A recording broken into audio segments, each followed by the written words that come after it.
Okay, let me pull that up for you all really quickly. So first and foremost, I want to talk about the showcase, what that is about, what's the purpose of that.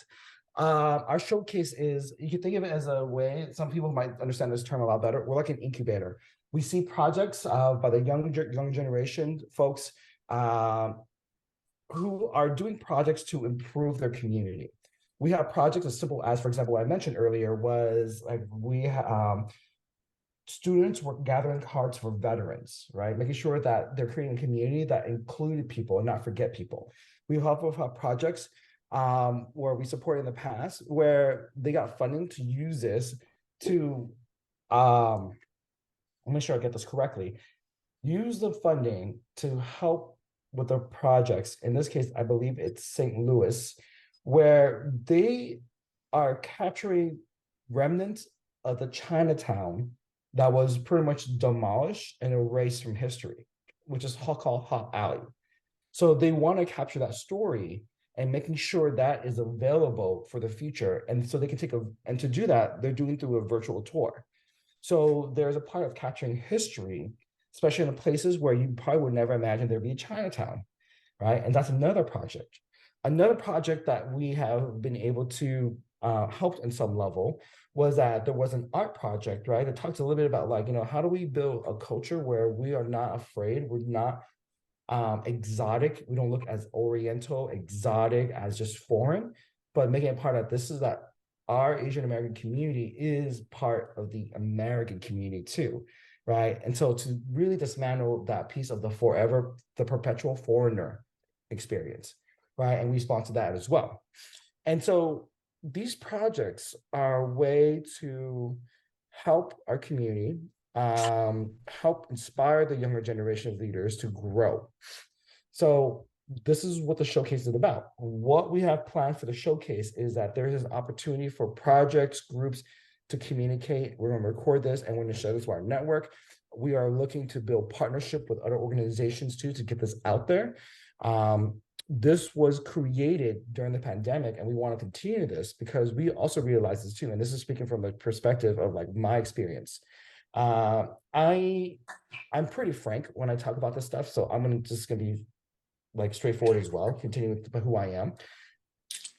I come from a civic leadership group where they have always talked about diversity, talking about having greater youth representation.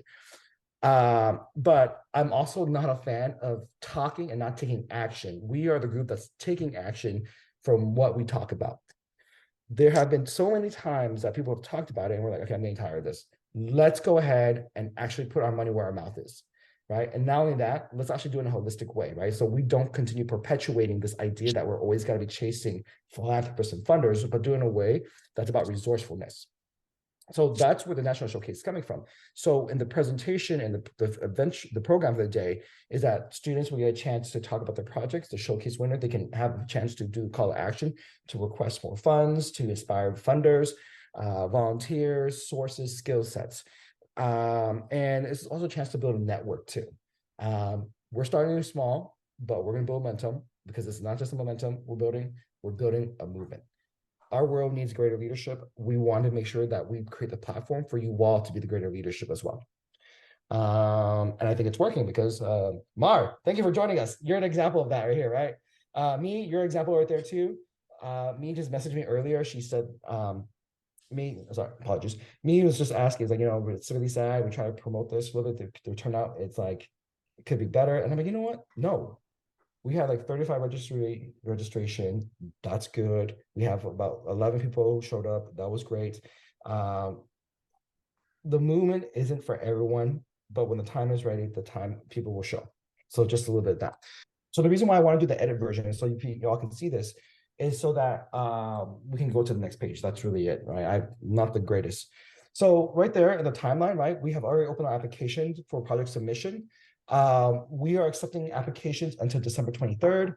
December 23rd then allows us time to review the projects to making sure that they're in line with what we're looking for. We actually have two parts of this showcase. The first part of the showcase is if there's a project you want to showcase, you just present, but people also have a chance to apply for the awards. So if you apply for the awards, right, you may get a chance to showcase and get the award. But there's also potential opportunities just to showcase only to get. So if it's not about the funding, then it's at least you can showcase your project, your organization, um, and be able to like get the message out even more so. Um, as you can see right here, this our showcase and timeline is pretty. We're trying to keep it straightforward. Um, December 23rd, we kind of do initial, once we get the projects submissions in, we do we do our final review around January 8th. And then we also then launch it's very simple website where people can vote. And the people's choice voting, it gives people about a week to like vote for like the best favorite project. So it's a way to also like to practice like, social media engagement. And so to like build the hype, but also to build greater awareness. And we want to encourage different organizations to promote themselves even more so. February 4th, that's the showcase and the award ceremony. About 2 weeks before the showcase, we will let people know like who won, who's eligible for the award, who's eligible for the showcase. We also have a couple of links on the website because sometimes you don't want to go through you don't want to like start the form and then get stuck and go back and forth. So I created a page where you can review the submission questions and then the release form. When, if you can you click on review submission questions?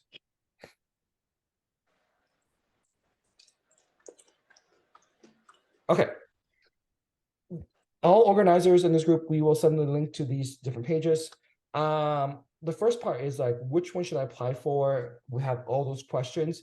We really want you to be project focused on civic engagement and or community impact. Your project can start before 2022.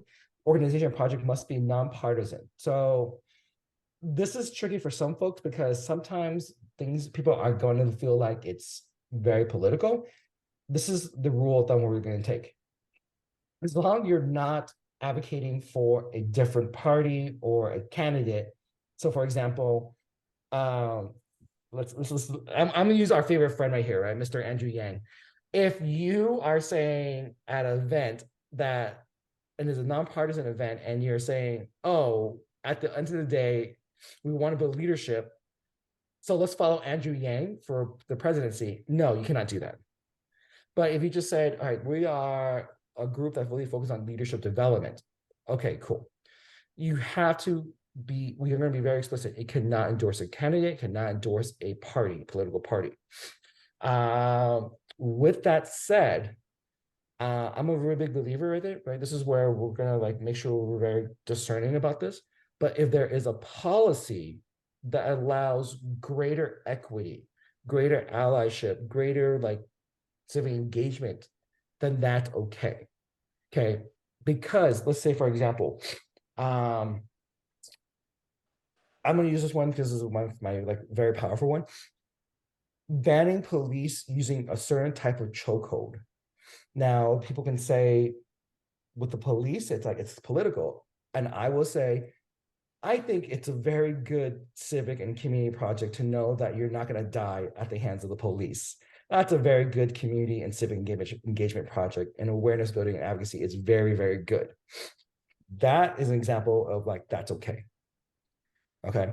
We are going to encourage people to like, if they're doing advocacy, policy, civic engagement, community work like that, right? That is part of the project. That is cool. So that's what I mean by like the specific explicitness, like what does it look like for a nonpartisan? It's not advocating for a specific party. It's not advocating for a specific candidate, but you can be advocating for a better policy that will help for the greater community. Project planning and implementation needs to be led by the students. So this is actually really important, right? We are a youth-based organization. Our partners can be professionals. You can have adults, the older folks, more experienced folks on the team. For example, there's a group called Our Time to Act United.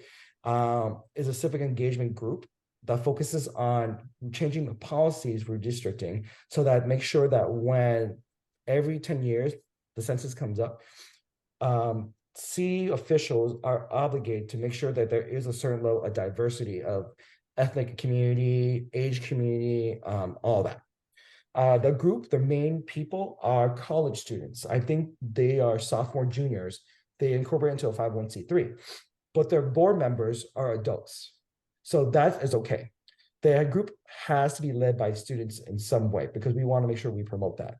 Let's say, for example, you're an order organization, and let's say, for example, well, this organization is older folks and more professional, but you may have certain projects that are led by the younger generation. That is okay, right? And so I don't know if this is the case, but I would love this maybe to be the case, right? Like say, for example, Mara talking about tree leadership, and Mara's working with the younger generation. So there might be a project, for example, where his people, his crew is working on like getting back, like how to like create more of this movement in like schools, right? And that could be the project that students are leading, right? That is an example of a good project for students led. It's under an organization that's already established. So just because you're an organization doesn't mean you're not eligible.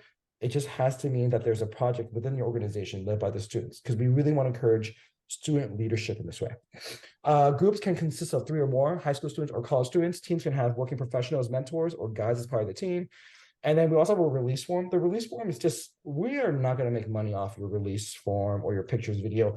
We just want to celebrate you all, right? What we were trying to do, and we're going to continue doing, is that you have a testimony, we're going to blast it on our social media. We want people to know, we want people to know the great stuff you're doing.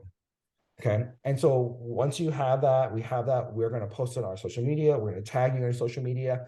If you have the capability of doing so, we want to make sure we work as collaborator, shows on both social media. So that's why we have this release form. We're not going to make money off of that. We're going to publicize you and publicize you on our network, and then you have a chance to publicize yourself on your network. AKA, with the giant blowhorn, in this case, social media, we want to make sure you all have a chance to hear people hear your story and your mission and your purpose. So to be considered part of the showcase and the award, you got to meet the criteria from above. You have to belong to a 501c3 organization or have a 501c3 organization as your fiscal agent. So let's say, for example, you just start a new project and you do not, like you are not a 501c3, but you have people who might want to be a sponsor for you, right? This is a good chance to connect with, once again, leadership and networking. You can connect with other organizations, and you can ask them to be fiscal agents. Okay. Projects must be completed by 2023, December 23rd. Okay. I think that's it for that side. Can you scroll down more? I think there's a section more down now. Okay. So there are pretty much 2 big parts of the questions for the project submissions. The first one is just information about yourself. Okay. About the organization and so on. The second part is pretty important, because that's going to ask you for the project name. Your project name, do I have anything about project name? You're good. So your project name, we're going to ask for. Keep in mind, project name is different from organization. We had an organization for one of our mini grants program where the organization had 2 projects, and it got really confusing because we were very tempted and almost made the mistake of disqualifying one because we thought it was the same exact project. It's important to make sure your project name is distinct. And we make sure that, yes, you might be, an organization may have like 2 or 3 projects, but the project name is distinct, so we don't mistakenly disqualify you for that, right? Your project name needs to have some kind of communicates with us, like we know what the project is about. Question number 2, what community challenges did your project focus on? What, why, and how did you choose this challenge? This is also a great way to reflect a little bit of like your pain points. Okay, you notice there's a theme now showing up, pain points. What was the goal of your projects, right? What is your mission? What is the purpose of your project? What roles did each team member play? How was the work assigned to each one? How did the team work together? Our process is a little different, right? Because we are encouraging greater leadership. So it's not just so that one person shows up and you're like, oh, we did a good job. We really want to be holistic to encouraging your growth. We want you to reflect on your growth and how you're growing as leaders. We want you to think about meticulously as best you can, right? It's like, what was the project plan and timeline? How did you come up with your project? What were the goals? Now, here's a crazy thing, because a lot of times in our world, we're thinking you got to have a project plan, you got to have implementation, you got the results, you got to have impact and metrics, and you got to be perfect. Our goal is not for you to be perfect, but we want you to think about like how you implemented, what are the results, whatever metrics you had, did they meet your goals? Because the next piece, right, is Actually, I just kind of jumped ahead a little bit, right? Because if you look at question 8, have you met any challenges during the project implementation and how did you do with the challenges? That's the key piece. That's a very powerful piece because leadership work really requires us to reflect and grow. So question 6 and 8 are very tied together. Okay, 6, project implementation results pack, great, you did good, but we want to see you growing. That's actually why we want to spend time investing. Also, if people can see that you're growing and you're committed to your growth, you will also get more resources. You will also get more people on your team. Going back to question 7, right? How has your project contributed to advancing greater allyship, diversity, equity, and inclusion? This is key because I don't think we talk about this enough. And we're using this as an opportunity to go a little bit beyond just like, is this a checkbox? We really want to measure, like, have you been thoughtful in incorporating diversity, equity, and inclusion? So one, for example, the project that that we said no to was that this group was really focusing on, it felt very much like pro-Chinese education piece. And when we're doing the judging piece, I asked them, what is the greater good? How does this tie in, right? And they did not have anything. Now, if the group was saying, we really want to fight xenophobia, we really want to make sure that we're not just always a perpetual foreigner, right? Then that would make sense. If a group was really talking about like, and this is one of my favorite groups because they, I think this is a group that's in Texas. I might be wrong. They spend time doing urban camps. And so they will spend time reading, volunteering their time with the students. And then during the summertime, they'll go on camping trips where they'll find ways to do funding, right? So like children who don't have parents who parents may be working full time or maybe they're in poverty, they have a chance to spend quality time with other youth from other community, building a community with each other. And I'm talking about marginalized, underrepresented community. And to be specific, right, it's like having Black kids, Asian kids, brown kids working with each other. That is an example of diversity, equity, inclusion, because they're working to build community with each other on a high school, early college level. That example of how it contributes to advancing greater allyship and leadership. We are really big on this right here, right? Because I have my experience with HR. I see my folks with the different like employee resource groups. A lot of companies just have an ERG group, just have a speaker come in. We're going to check mark that so that we can then use this as an example of like we're doing our parts.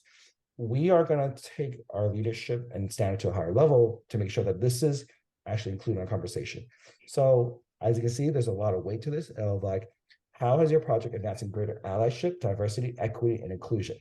Right? Allyships can be working with our community. Diversity is like, like different age group, different ethnic groups, different culture. Equity, this is actually important, right? It's like making sure that people have resources, right? And how we're including folks in this conversation.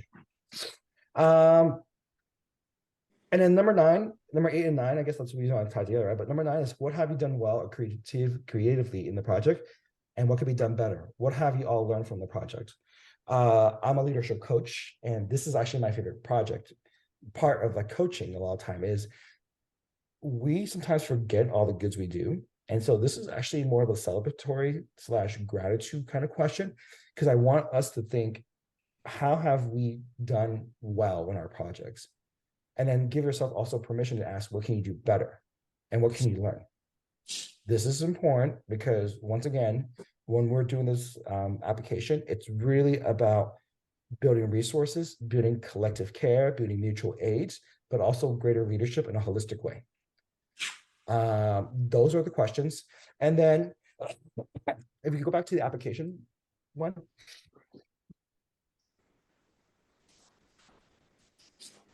if you scroll all the way down, there's a couple more in This one? here you go.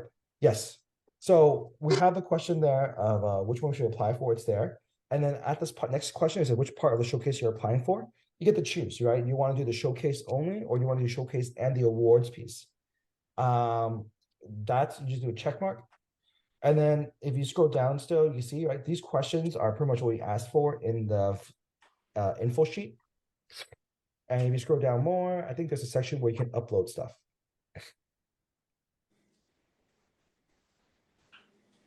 Scroll down more. All right, that's part 2, the questions there. Scroll down more. That's what we talked about, the question I just reviewed.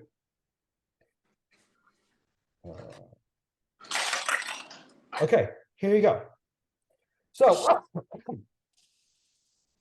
I know this is challenging for folks because sometimes we don't have we don't have access to this. Okay, so what we're doing is actually first, the CLA release form. Each person needs to do a release form. So part of the logistics is you want to pass it out to everyone and ask everyone to fill it out and then return it to you all. And once you have it all there, you just upload all the release form. Everyone needs to have their own release form. And then I'm trying to see here anything else. No, I think it's good. Oh, I'm sorry. Actually, I'm going to be really specific because some folks have one organization, multiple projects. Each organization's project need to have a submission, and everyone who is part of the project needs to have a release form. Okay, and once you have all that, you can upload that as a batch onto the site. And then the last piece, right? One of the things that we want to do is the People Choice Award. You can upload that into a Google Drive video, or you can upload that into a YouTube video, and all you need is a link for us there. What we're going to do is that we look at the link, and then we link the link onto our website, and we just pass that information out. So when the videos are ready to go, we're going to ask you all, we're going to notify you all, like, hey, you can submit it. Here's a chance for you to let people know about your projects, tell them what number to vote for. Here you go. It's really important that we have this either as a YouTube video or a Google Drive video, so that way we can share this. And I want to make sure the videos are viewable. That's actually a very critical piece, because once that's there, then we can build a message more, introduce people more to it, and so on. After that, you just click submit, and that's it.